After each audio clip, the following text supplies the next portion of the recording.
So today I was watching a video about a guy showcasing his portfolio, where he drew a lot of mechs, a lot of robots, and so I thought to myself, why haven't I drawn them? Like, I used to when I was a little kid, but in the past few years I never drew any robots, any mechs. And so I started to design this mech. This is my first try. As you can see, I started with a really big shape and started adding detail. But I think probably because of the pose, it doesn't look really good. So I started to watch tutorials and try to understand how to draw mechs, how mechs are made, their structure, but most importantly, the way of thinking that one should use when drawing a mech.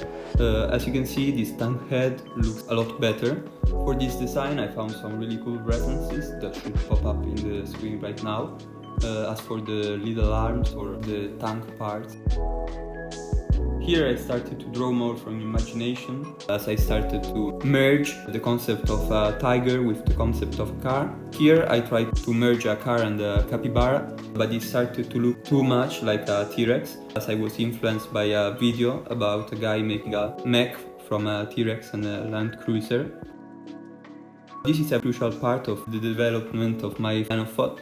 As I started to create these shadows, they give you the basic concept of the robot and you can utilize them to understand if the pose is good, if it's clearly distinctible. This robot should have been a car bear that could stand both on 4 legs and on 2 legs, but I didn't like the pose I was making, so I tried another design which failed for a red fox.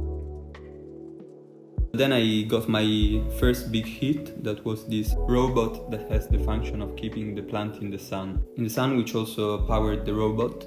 I think it's really cool because I start adding details, like in this joint, where it looks like the joint could move thanks to these pistons and the spherical joint. I also added this part between the legs that reminds me of the armor from Dragon Ball, which is really cool. There are also the solar panels that gather energy for the robot to move.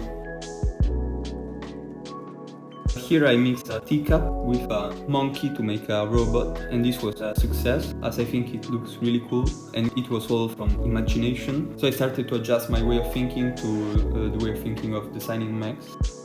So as you can see, drawing mechs is really good to stimulate your imagination. Here we have another design, which is a giraffe and a pineapple, but like there's no pineapple, so I changed the design and went for a Lamborghini Aventador mech. I tried multiple designs.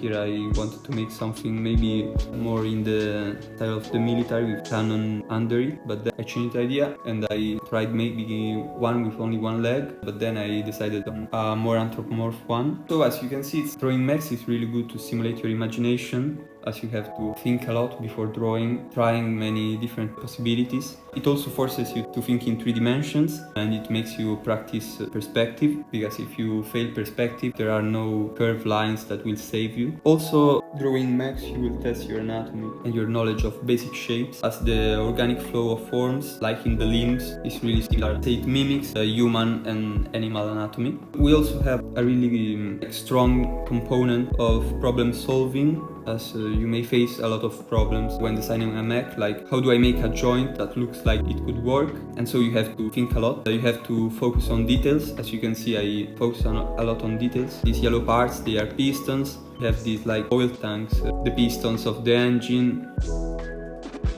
In conclusion, to help you design mechs and also to improve in drawing from imagination, I would suggest watching a lot of images of similar drawings of artists that you like, to build a strong and vast visual library, as it will help you a lot in your process of drawing. So for today it's all, and see ya!